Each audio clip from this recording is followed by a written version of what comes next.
Yang saya hormati dan saya banggakan yaitu Bapak Ipan Wirata STME selaku anggota DPR Provinsi Jambi, Dapil Kabupaten Muara Jambi dan Batanghari, Pak ya. Seterusnya juga yang kami hormati yaitu Wakaf Bapilu Datuk Ardianto yang tak asing lagi, kalau putra daerah nih, Datuk Ardianto nih. Dan mungkin orang tak kenal, ya lah, tempat dia kan. Dan juga kami mengucapkan terima kasih kepada Bapak Ipan yang telah menunjuk Desa Sungai Duren ini menjadi tempat reses.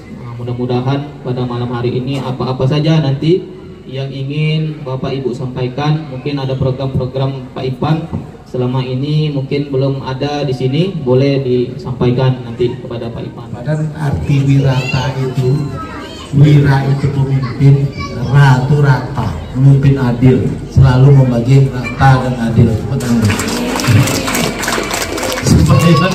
Supaya ingat betul, jangan wiranata, wirata. Ya, artinya pasti apa yang disampaikan Bapak Sekretaris Desa tadi dalam rangka reses ini, mungkin saya belum lanjutkan, mungkin ada yang tahu ya, apa yang dimaksud dengan reses. Kalau dapat dikasih amplop. Oh inilah dari tadi pakai Google. Jangan. Siapa yang tahu reses? Nah, siapa tahu arti reses? Makan jeruk ya. Ngurus Golkar nggak boleh. Ada yang tahu. Yang dari masyarakat sini. Siapa yang maju? Reses. Tuh, maju ke depan. Sebutkan nama. Menyerap apresiasi. Nama dulu. Nama sama dengan Pak Ardianto juga. Cuma Pak Ardianto yang jadi caleg dia ST, kalau saya SB, setir bulat. Apa? Supir bulat. Oh. Supir Pak. Supir. Nah, coba. Reses adalah menyerap aspirasi masyarakat. Ya. Jadi setiap menyerap apresiasi masyarakat itu namanya reses. Itu namanya reses. Beliau ini salah, saya ikut sama juga. Ya, menurut Bapak Ibu benar atau salah? Belum semua. Bukan saya yang mengatakan salah. Ya, netizen yang ngomong salah. Jadi izin dulu. Ya, ada berani lagi yang berani? Ya, lengkap. Saya mau menjawab pertanyaan Bapak Haji Ifat. Reses itu adalah kerja para anggota dewan di luar ruangan yang tujuannya adalah meresap apresiasi dari warga setempat. Sekian, assalamualaikum warahmatullahi wabarakatuh. Bagaimana meresap tadi? Belum tepat, Pak. Hah?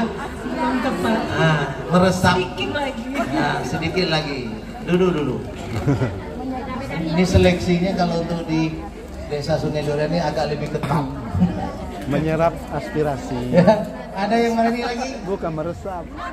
Kegiatan para anggota dewan yang di luar lingkungan kerjanya yang menyerap aspirasi masyarakat atau rakyat, mengemukakan pendapat mereka bagaimana supaya ketua atau para dewan itu duduk untuk melaksanakan semua kegiatan yang diajukan oleh rakyat.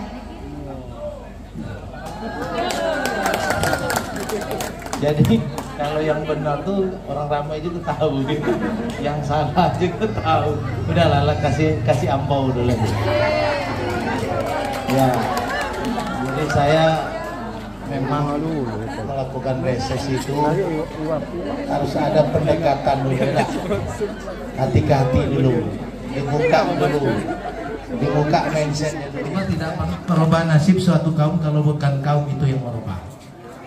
Apa yang kita rubah dalam merasa reses? Datuk Ardi selalu diskusi ngatakan, Pak, di Keramba tuh kalau ikan mati itu 70%, 30% yang hidup. Betul tak? Itu pun masih untung, tapi nggak kayu. Tepuk tangan dulu, kan gitu tak? Nah, kenapa Sungai Batanghari airnya, hah? Keruh. Bu, coba ibu dengar. Keruh atau keruh? Keruh. Nah, itu kan namanya rusak. Apa akibatnya? Tingkat kematian ikan makin banyak. Coba kalau dibalik, bagaimana kalau 70% yang hidup, 30% yang mati?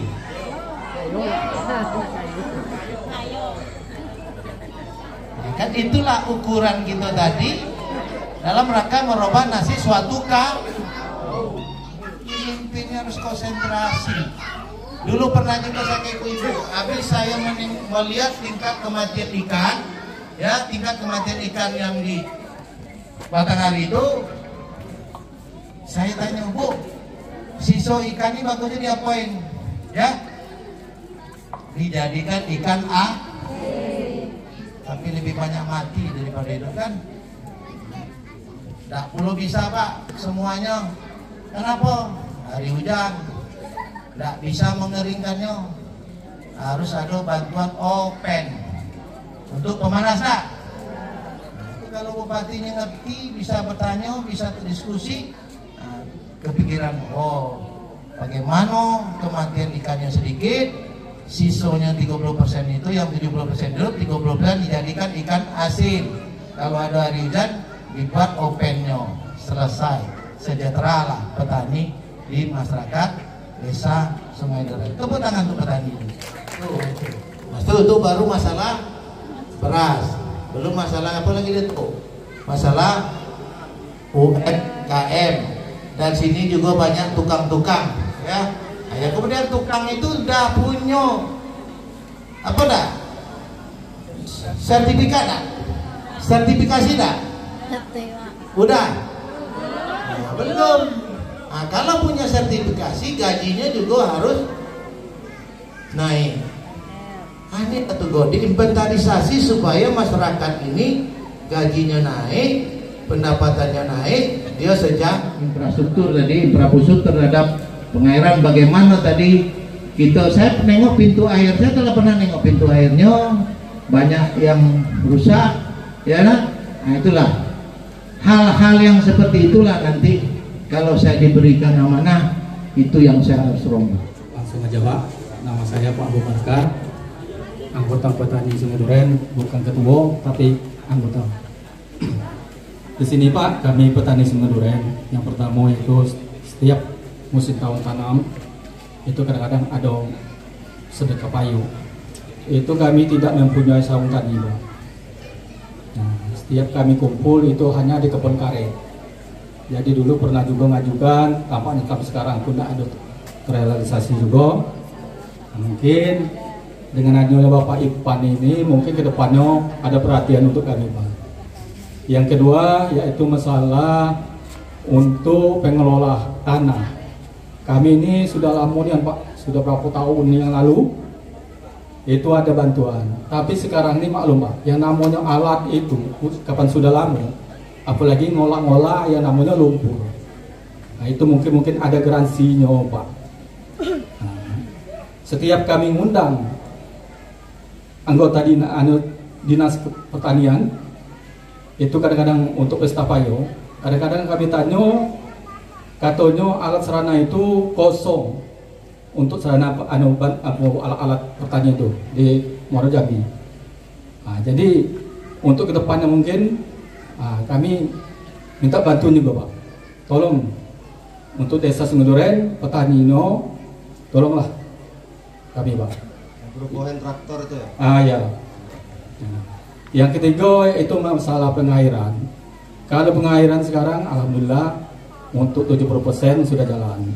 Tapi banyak parit-parit yang untuk pembuangan dari sawah itu sekarang ini yang dibangun untuk asal-asalan. Nah, jadi sebenarnya barang itu dibangun tapi tak bisa dipakai. Nah, kami mohon untuk perhatiannya Pak, untuk kedepannya mungkin bangunan itu sekiranya dapat ditinjau, mungkin ada. Kalau sekarang ini kan cuma tanah. Nah, maklum kalau ada bangunan tanah itu berapa bulan sudah semak lagi Pak. Nah itu kadang-kadang kita setiap nanam itu tidak bisa dibuang airnya Pak. Dan lagi pintu-pintu juga yang banyak yang rusak saluran air itu. Nah mungkin hanya itu Pak. Saya cuma satu poin Pak. Karena dari awal saya dengar tidak disentuh yang saya tanyakan kan. Jadi mengenai kota gas LPG 3 kilo Pak. Ini sangat bermasalah bagi warga kami. Perlu Pak Ipan ketahui, kadang-kala sebuah hari yang ibu-ibu sanggup meninggali laki dengan anak, nunggu antrian gas, pas ke pangkalan tabung gas hilang. Betul kan? Cuma satu pertanyaan saya Pak, kira-kira bisa ditambah tak kota untuk desa Sungai Duren? Mengingat dari 2000 warga kami, semua pangkalan gas didomisili oleh orang luar. Nah, putra daerah Sungai Duren tidak ada bisa mendapatkan kesempatan untuk membuka pangkalan gas. Dalam kesempatan ini, kami mohon kepada Bapak Ipan dan Datuk Ardi, kiranya bisa memfasilitasi kami jika ada masyarakat kami, khususnya desa Sungai Duren, yang bisa membuka pangkalan gas. Artinya bisa menambah kota gas LPG. Kok sangat pentingnya untuk Pak. Subuh-subuh sanggup dia meninggalkan laki dengan anak mencari gas. Sekian terima kasih. Pada malam hari ini kita dapat bersama-sama berkumpul dalam rangka reses Haji Ipan Wirata di Desa Sungai Duren, tepatnya di RT 10. Saya mewakili warga 3 perumahan Pak di RT 10 ini. Yang ingin saya tanyakan begini Pak, karena kami ini perumahan, jadi sedikit banyak fasilitas umum dalam arti kata jalan Pak. Jalan di samping sebelah jalan sana itu saya lihat berair. Saya di sini sudah 4 tahun, di sini sudah lebih. Berair sampai sekarang tidak ada istilahnya perbantuan sedikit pun, atau itu memang belum bisa atau memang belum diserahkan kepada pemerintah. Nah, daripada itu kami kepada Pak Ipan Wirata maupun kepada anggota Dewan Kabupaten Muaro Jambi, kami mohon solusinya Pak, karena kalau di kota dulu tidak ada, saya kan pernah tinggal di kota Pak, pernah menjalani, tidak ada dana dari pemerintah, disiapkan bahan, entah itu dana apa, itu masyarakat yang mengerjakan. Nah, andai kata ada bahan dari pemerintah, kami siap bergotong royong untuk membenahi jalan di situ Pak. Entah semeter, entah setengah meter, kami siap bergotong royong. Dan yang kedua Pak, di tapis perumahan belakang itu Pak, itu 2021 kami terendam batas ini Pak, 2020 begitu juga. Sekarang alhamdulillah tidak. Jadi kami mohon kepada Bapak Ipan, kalau kebetulan Pak Ipan pernah di PU, ini mungkin tahu solusinya gimana, karena kami ingin mengajukan, kami tidak tahu caranya Pak. Hanya itu Pak, saya mohon penjelasan dan solusi dari Bapak. Assalamualaikum warahmatullahi wabarakatuh. Terima kasih kepada Datuk Ardianto telah memberikan izin untuk begini Pak Haji Ipan Wirata yang kami hormati. Seperti kita ketahui bahwa sekarang sudah menjamur namanya perumahan Pak ya. Apalagi Sungai Duren dulu Pak, yang dulunya sepi, kata orang jin buang anak, kini tidak ada lagi Pak, perumahan semua. Jadi begini Pak, yang ingin saya tanyakan, dinas terkait yang memberikan izin untuk pembangunan perumahan, apakah mereka sudah menyeleksi betul-betul developer, apakah mereka menyediakan tempat pembuangan sampah ataupun tempat pemakaman umum? Kenapa Pak? Di sini setelah mereka yang dari luar menempati perumahan, mayoritas bukan asli penduduk di sini, dan kemungkinan juga mereka tidak tahu kapan ajal datang, tiba-tiba meninggal hari ini, dikuburkan dimanapun tidak tahu. Nah, itu Pak, mayoritas perumahan itu bukan asli orang setempat. Nah, satu yang sudah banyak kita temukan, tempat pembuangan sampah itu tidak ada, serta tempat pemakaman umum, sehingga mereka warga itu sendiri yang memikirkan bagaimana nantinya sampah itu bisa dibuang dan di mana nanti orang yang meninggal akan dimakamkan.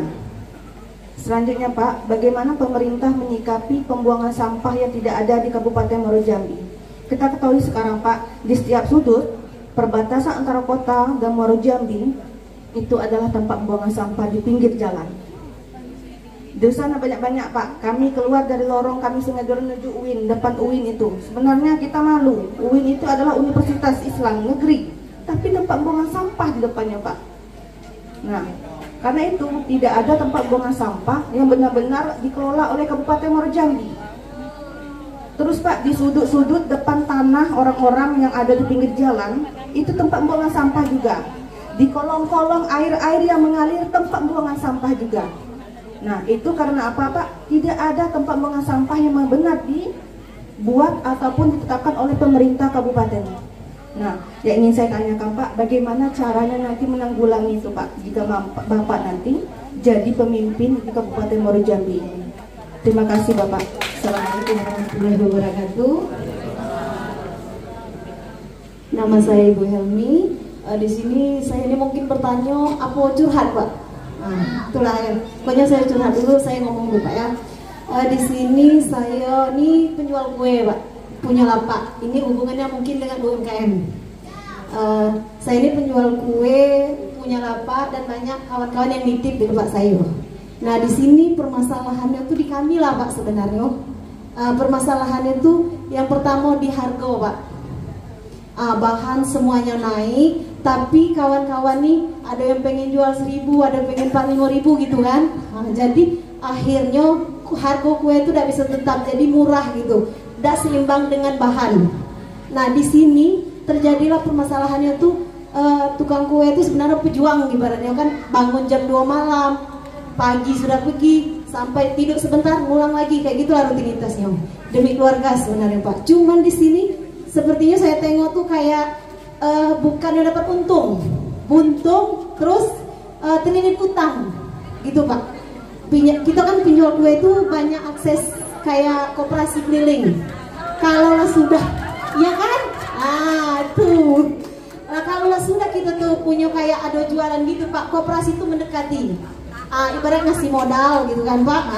Jadi kita jualan kue tadi dengan modal koperasi itu, terus kita buat kue dengan harga murah Rp1.000. Itu kalau saya punya lapak saya terima 800 dan saya kasih saya untungnya 200. Jadi mereka dapat 800 perak. Nah 800 perak itu Pak kalau dikaji, kalau menurut saya sudah kayak logikanya sudah tidak masuk. Tahu itu Pak ya, harga 800 dipotong 2, jadi modal pertamanya 400 perak. Itu sudah modal tahu mentah. Belum ada tepung, belum kasih minyak, tahu diisi lagi, dikasih dan sebagainya, kira-kira ketemu dapat 600. Jadi dia harus terima 800. Gitu. Itu kalau habis. Kadang numpuk kue di lapak tuh. Boleh Bapak survei kalau kira-kira jam 12 kan? Itu banyak Pak numpuk tuh. Jadi agak lama udah apa-apa ya Pak ya. Iya. Terus Pak ya, tadi dengan kayak gitu tuh, modal tadi kan koperasi datang tuh. Datang koperasi tuh, ini 10.000, yang ini 10.000, balik ke rumah gak ketik bawa apa-apa. Yang ada rumah berserak, piring belum bercuci Pak ya. Iya. Laki nak kena marah kerja tidak pula. Sudah mulailah penagih ada lagi yang ke rumah ke sini. Akhirnya Pak, realita di sini untuk pedagang kayak gini Pak, banyak terlilit utang, saya akui. Walaupun insya Allah ya Pak, saya ada utang, cuman insya Allah tidak terlilit dan jangan sampai. Itu Pak ya. Kemudian itu tadi, kalau untuk ibaratnya saya tuh pengen ada tak kira-kira di instansi apa UMKM itu bisa turunkan, karena kami tidak tahu aksesnya kemana gitu Pak. Masalah harga, masalah kue itu mutunya tidak pernah ada pelatihan. Kadang-kadang kalau ada pelatihan mungkin karena mungkin maklum Pak ya, yang ada orang dalam, jadi dia yang di pelatihan. Yang sebenarnya real yang punya punya lapak, punya kue itu dia otodidak buat dewek, segala dewek gitu. Nah sementara yang dapat pelatihan tuh ya yang kenal yang di atas. Maaf, saya mohon maaf Pak ya. Bukannya saya apa-apa, itu realita di sini Pak. Ibu-ibu ini sebenarnya banyak kok Pak penjual di sini rata-rata karena dekat Unja, Uwin, banyak kos-kosan semuanya pedagang. Cuman itu tadi karena dengan nutup jadi gimana ya? Tidak ada timbul gitu nah. Malah timbul akhirnya ada yang berlari, ada yang kayak mana, ada gitu Pak. Ya kan? Itu saja Pak ya, mungkin Bapak entah curhat, entah bertanya, kami ini cuma menyampaikan dari kami kalau ada seandainya ada bisa dari instansi yang terkait itu UMKM itu turun gimana cara marketing, perbaikan gitu nah, masalah harga bisa distandarkan segini segitu gitu kan. Ada juga yang di atas. Kalau kami tuh beribut sesama di lapak kue saya tuh 2 tahun Pak 45.000 saya kasih pedagang kue 1.000 terima ini. Jadi saya jual 45.000 tapi di Unja itu 1.000. Jadi nah kemarin baru masuk lagi di Uwin ada yang jual 1.000. Jadi terima, akhirnya yang di Simpang turun 1.000, yang di Simpang sini 1.000, saya 1.000 juga. Kan keren dah tuh. Sakit rasanya Pak sebenarnya. Laku, tapi tetap sama. Harga itu tetap kadang habis, kadang tidak. Lagi rezeki habis, lagi tidak ya itu tadi. Nombok nutup, pening malah tidur lagi. Itu juga ya. Assalamualaikum.